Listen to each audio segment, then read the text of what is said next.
తాకట్లో ఉన్న మీ బంగారాన్ని విడిపించి ఆ రోజు ఆన్లైన్ రేటుకి కొంటాం. Sharma gold company. నమస్కారం, వెల్కమ్ టు సుమన్ టీవీ. నేను గీతాంజలి. శ్రీమాత్రే నమః. ప్రస్తుతం మనమున్నాము శ్రీ శ్రీ శ్రీ ఆనంద శివకామేశ్వరి సన్నిధానంలో. మనతో పాటు ఉన్నారు మాతాజీ శ్రీ శ్రీ శివకామేశ్వరి ఆనందమయ్య అమ్మ. అమ్మతో మాట్లాడదాం. అమ్మ నమస్కారం. శ్రీమాత్రే నమః. అమ్మ, మార్గశిర గురువారం లక్ష్మీ వారంగా చెబుతారు. మరి ఆ రోజున లక్ష్మీ ఆరాధన ఏ విధంగా చేయాలి? ప్రత్యేకించి నియమాలు ఏమైనా ఉన్నాయా? ఎవరెవరు లక్ష్మీ ఆరాధన చేయాలి? ఈ విశేషాలు తెలియచేయండి అమ్మా. తప్పకుండా తెలియజేస్తాను. యాదేవి సర్వభూతేషు లక్ష్మీ రూపేణ సంస్థిత నమస్తశ్యై నమస్తశ్యై నమస్తశ్యై నమో నమః. లక్ష్మీవారము, దాని పేరే లక్ష్మీవారం. విశాఖపట్నం కనక మహాలక్ష్మికి చాలా విశేషమైనటువంటి పూజలు జరుగుతాయి ఈ మార్గశిర మాసం అంతా కూడా. ఉత్తరాంధ్ర అంతా చాలా బాగా చేస్తారు. ఈ మార్గశిర లక్ష్మీవారం వ్రతాలు కూడా ఉంటాయమ్మా. వ్రతాలు కూడా ఉంటాయి మార్గశిర మాసంలో. లక్ష్మీవారానికి వ్రతాలు కూడా ఉంటాయి. ఈ 4 వారాలు వ్రతం చేస్తూ ఉంటారు. కొన్ని నియమాలు ఉంటాయి దానికి, అవి పాటిస్తూ ఉంటారు. ధన ప్రాప్తి కలగాలి, అష్టైశ్వర్యాలతో భోగభాగ్యాలతో విలసిల్లాలి అనుకున్న వాళ్ళు ఈ మార్గశిర లక్ష్మీ వారాలు ఖచ్చితంగా అమ్మవారికి పూజ చేసుకోవాలి. ఎలా అమ్మ?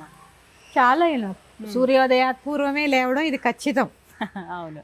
అభ్యంగన స్నానం చేయాలి. అభ్యంగన స్నానం ప్రతిసారి నేను వద్దని చెప్తూ ఉంటాను కదా, ఈసారి చక్కగా శుభ్రంగా అభ్యంగన స్నానం చేసుకుని, చింకు లేనటువంటి, అంటే ఒక్క చిన్న హోల్ కూడా ఉండకూడదు, చిరుగు లేనటువంటి వస్త్రాన్ని ధరించాలి. ఉతికి ఆరవేసుకున్నవి చక్కగా ధరించి లక్ష్మీ పూజ చేసుకుని, లక్ష్మీ అష్టోత్తరం తెలుసు కదా మనకి, ప్రకృతి అయిన మహా వికృతి అయిన మహా అని చేసుకుని, అలాగే ఓం మహాలక్ష్మి అయిన మహా అనే మంత్రాన్ని చక్కగా ఎన్నిసార్లు కావాలంటే అన్నిసార్లు జపం చేసుకోండి. శ్రీ సూక్తంతో షోడశోపచారాలు చేసుకుని శ్రీ సూక్తంతో కుంకుమార్చన చేయాలి అమ్మవారికి. అలాగే మారేడు దళములు అమ్మవారికి చాలా ప్రీతి.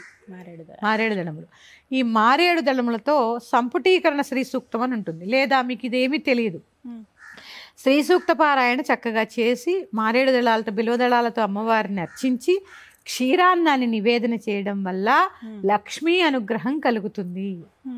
మొదటి వారం ఇలా చేసుకోవచ్చు, ప్రతి వారం ప్రతి 4 వారాలు అమ్మ, 4 వారాలు చేయొచ్చు.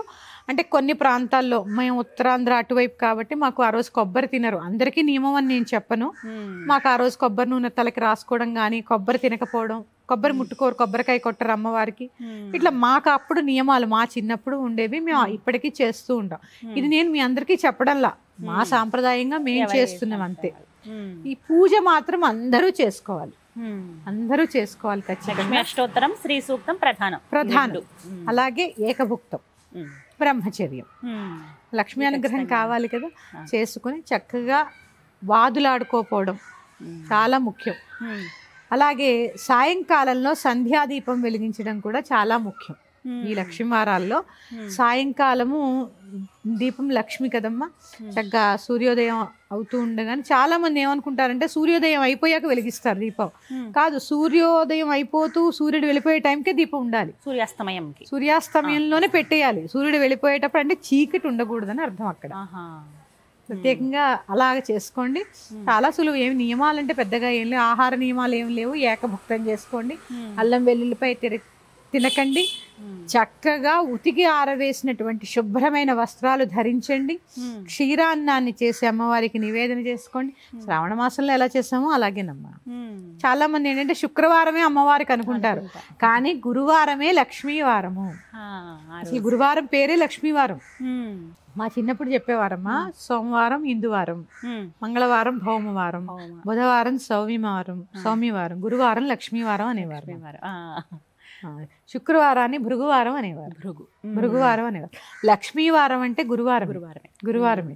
అందుకని లక్ష్మీదేవి పూజ గురువారం సర్వదా శ్రేష్టం. అమ్మ, మరి ఫోటో పెట్టుకోవాలా? ఎట్లా పూజ చేస్తే మన ఇంట్లో లక్ష్మీదేవి ఫోటో అందరి ఇళ్లలోనూ ఉంటుంది కదమ్మా. ప్రత్యేకంగా విగ్రహం ఏమైనా పెట్టుకోవాలి? అలా ఏం లేదు, ఏమొద్దండి. పైగా ఈ ఉన్న దాంట్లో చక్కగా చేసుకోండి, ఏకభుక్తం చేసుకోండి. క్షీరాన్నం మాత్రం ఖచ్చితంగా నివేదన చేయాలి. ఇంతే. ఈ 4 వారాలు ఇలా అమ్మవారిని అర్చించుకోవడం వల్ల లక్ష్మీ కటాక్షం కలుగుతుంది. ఆ ఇల్లు చక్కగా ఎప్పుడూ కూడా అన్నవస్త్రాలకి లోటు లేకుండా సకల సౌభాగ్యాలతో స్త్రీ వర్ధిల్లుతుంది అని మార్గశిర లక్ష్మి వారాలు పూజ చేసిన వాళ్ళు చెప్తూ ఉంటారు. మా పెద్దవాళ్ళు చేశారండి. నేను కూడా ఇప్పటికీ చేస్తానమ్మా. నేను ఇంత దేవి ఉపాసనలో ఉన్న నా కులదేవతని కానీ మా పెద్దవాళ్ళు పెట్టిన నియమాలు కానీ నేను ఎప్పుడు ఉల్లంఘించను. అది చేసుకుంటూనే ఇది చేస్తాను. అది చేస్తూనే, ఎందుకంటే అది నా ధర్మం. మా అత్తగారు చెప్పినవి చేయడం నా ధర్మం, మా పెద్దలు చెప్పినవి. ఇది ఇది నా ఇష్టం. నేను దేవిలో ఐక్యం అవ్వాలి అనే భావన నాది. నేను ఒక గృహిణిగా ధర్మాన్ని నిర్వర్తించాలి కాబట్టి ఇవి చేసుకోండి అమ్మా. చక్కటి లక్ష్మీ కటాక్షం తప్పకుండా లభిస్తుంది. మరి యొక్క అంశంతో మీ ముందుకు వస్తాను. శ్రీమాత్రే నమః. స్వస్తి. శ్రీమాత్రే నమః.